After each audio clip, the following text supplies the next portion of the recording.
Asyhadu an la ilaha illallah wa asyhadu anna Muhammadan abduhu wa rasuluh. Alhamdulillah, sehat semua ini? Sehat. Alhamdulillah, sehat itu nikmat yang wajib kita syukuri. Dengan kita sehat, kita bisa belajar. Dengan kita sehat, kita bisa beribadah. Maka dari itu, sebelum kita mulai pembelajaran kita hari ini, kita berdoa dulu. Monggo. Pak Tommy, pimpin doa.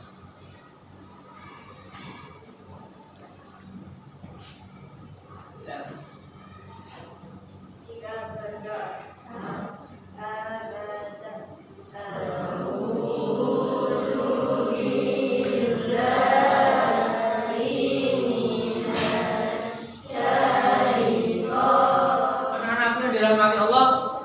kita lanjutkan pembelajaran berikutnya. Pembelajaran berikutnya adalah IPS terkait dengan ASEAN.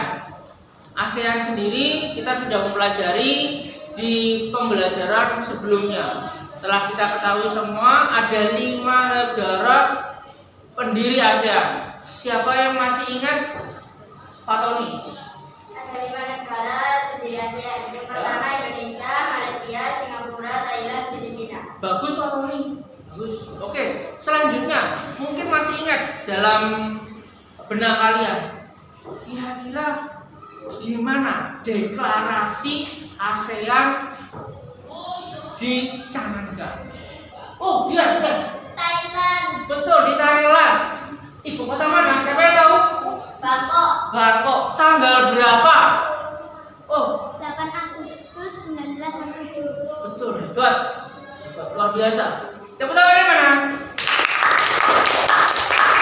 Berarti kalian sudah memahami, mengerti negara pendiri ASEAN. Sebelum Pak Alif lanjut kembali ke pembelajaran selanjutnya, Pak Alif mau bertanya lagi nih.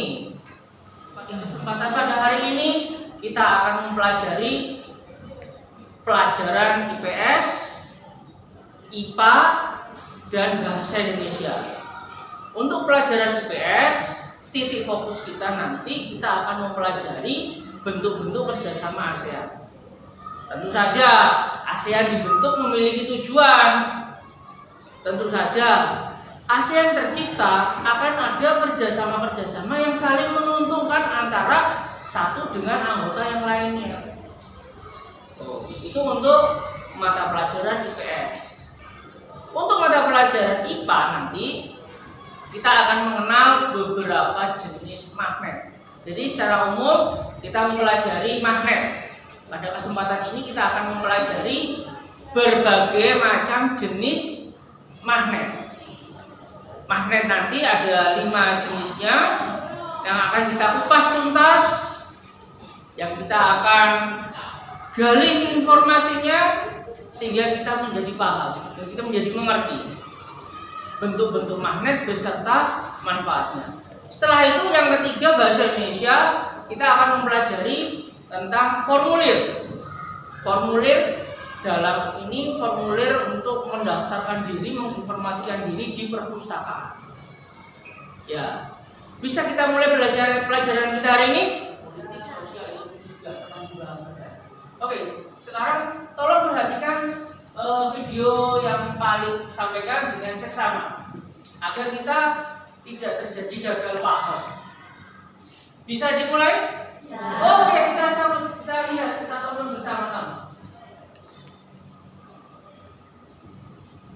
Di Asia Tenggara, ASEAN merupakan kepanjangan dari Association of Southeast Asian Nations. Perhimpunan ini sudah didirikan sejak 8 Agustus 1967 di Bangkok, Thailand.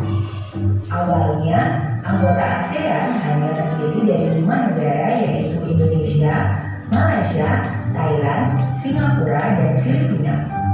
Kemudian beberapa negara di Asia Tenggara mulai bergabung yaitu Brunei, Vietnam, Laos, Myanmar, dan Kamboja. Selain di bidang politik dan keamanan, ASEAN juga melakukan kerjasama di bidang ekonomi.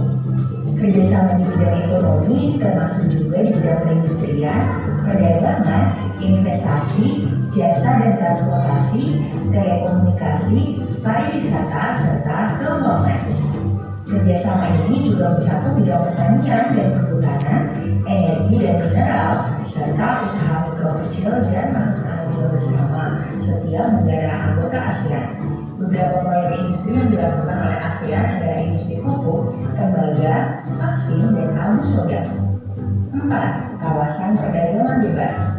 Kawasan perdagangan bebas ASEAN biasa disebut ASEAN Free Trade Area atau disingkat AFTA. AFTA adalah bentuk kerjasama antar negara ASEAN di bidang ekonomi. Hal itu adalah suatu persetujuan dalam bidang pengelolaan sektor produksi lokal yang ada di semua negara ASEAN tanpa terkecuali. AFTA digunakan untuk meningkatkan daya saing antar negara ASEAN. Daya saing dalam melakukan produksi untuk pasar dunia dengan dihapusnya bea dalam ASEAN itu sendiri.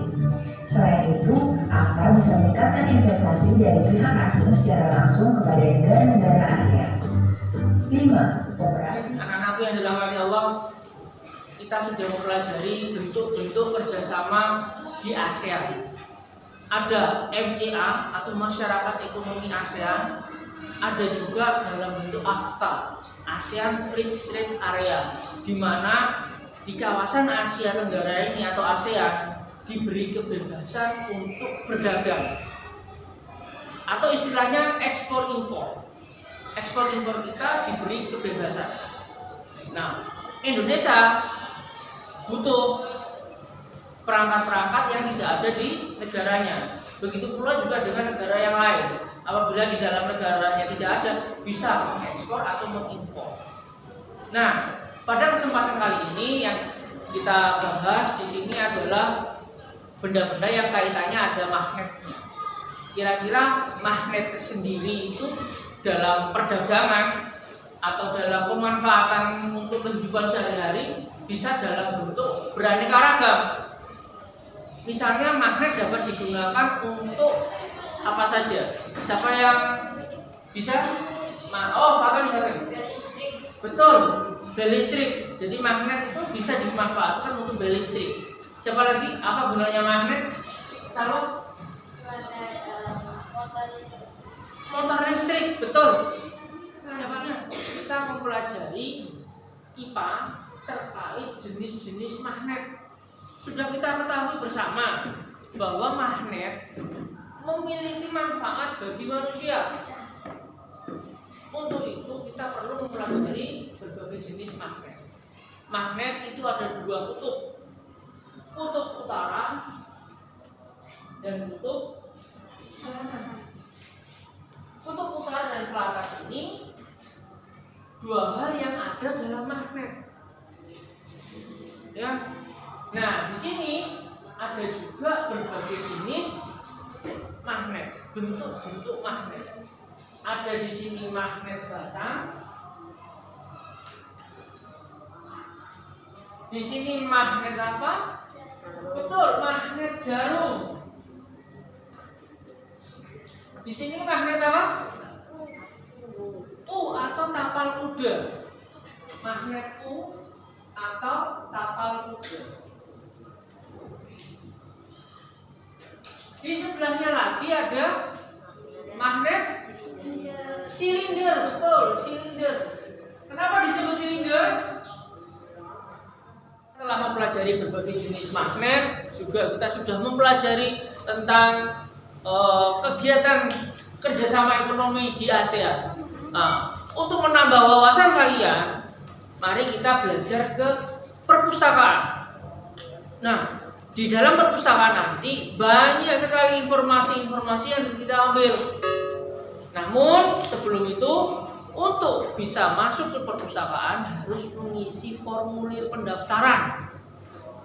Nah, fungsi formulir pendaftaran itu untuk menginformasikan tentang identitas dirimu. Dalam formulir pengisian tersebut ada bagian-bagiannya. Yang pertama, ada nama lengkap. Kedua, tempat tanggal lahir kalian. Ketiga, ada juga yang namanya kelas.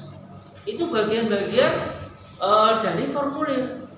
Dan itu mudah untuk kita isi. Nah, apa yang dirahmati Allah, telah kita pelajari bersama tentang ASEAN, tentang bentuk-bentuk kerjasama. Telah juga kita pelajari berbagai jenis-jenis bentuk magnet, penggunaan magnet juga. Nah, kali ini mari kita belajar ke perpustakaan. Nah, untuk dapat masuk ke perpustakaan, kita harus mengurus yang namanya kartu anggota dengan mengisi formulir. Nah, saat ini kita belajar mengenal apa saja yang ada dalam formulir pendaftaran. Formulir pendaftaran sendiri ini bertujuan, kelompok sudah ada 4 kelompok di sini, kelompok A, B, C, dan D. Nah, setiap kelompok sudah memegang lembar-lembar pengisian, lembar tugas yang harus diisi, dan itu dikerjakan secara berkelompok. Boleh dilakukan berdiskusi, bertukar. Dalam pembelajaran kita hari ini cukup sekian. Sebelum kita tutup pembelajaran hari ini, ada beberapa hal yang perlu balik kuatkan kembali bahwa di dalam ASEAN. Oke, Pak Tony, kamu mau tanya apa? Kompas termasuk jenis magnet apa? Oke, kompas. Kompas di sini menggunakan jenis magnet apa, Pak Ali? Kompas menggunakan jenis magnet jarum. Kenapa kok jarum dipilih? Untuk menunjukkan arah utara, selatan, timur, atau barat. Bagus pertanyaannya. Silakan. Siapa lagi yang mau bertanya? Nova, oke. Nova, tanya apa? Bagaimana cara menghilangkan sifat magnet? Bagaimana cara menghilangkan sifat magnet? Bagus. Ada berbagai cara. Salah satunya dengan dipukul berulang-ulang. Kedua, dengan dibakar.